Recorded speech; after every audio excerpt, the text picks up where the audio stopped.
An intense drought in southern Madagascar could spiral into the first famine caused by climate change, according to the UN.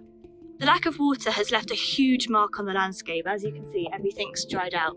What used to be a river of water is now just a river of sand. Water inflation has jumped by 300% in the last few years, in a region where roughly 90% of people live below the poverty line. It's now so expensive that families often go without.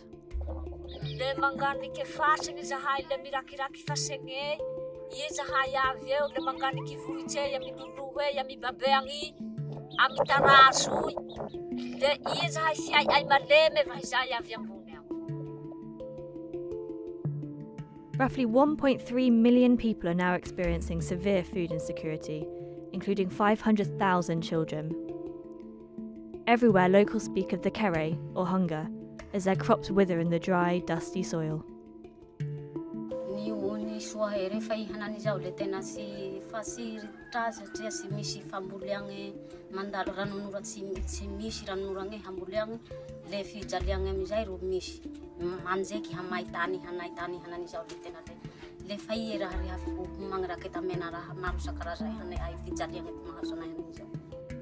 Red-stained fingertips are a mark of the measures locals have taken to survive, as they've become almost entirely reliant on cactus fruit. This should only be a last resort.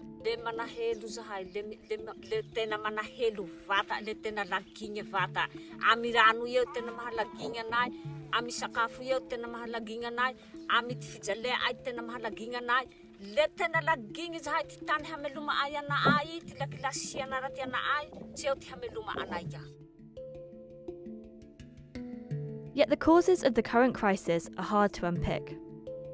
Madagascar is responsible for just 0.01% of global CO2 emissions, but is consistently ranked as one of the 10 countries most vulnerable to climate change. Scientists say rising temperatures have exacerbated the current drought. But 90% of the country's rainforests have also been lost to logging, charcoal production, or slash-and-burn agriculture, which has triggered extensive soil degradation. Even when crops do germinate, seeds and saplings are smothered by sandstorms, known locally as the red wind.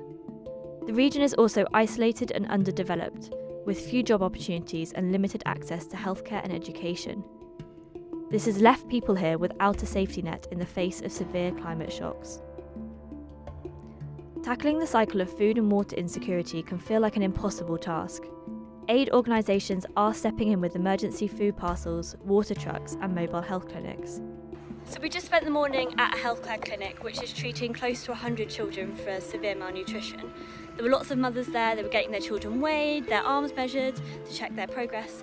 But this isn't an isolated problem to this village. Across the region, the latest estimates suggest that 500,000 children are malnourished. Some groups are working on longer term projects too, like constructing pipelines to carry water to villages and building roads. We know that the climate change is changing and moving all the situation and making it very unpredictable.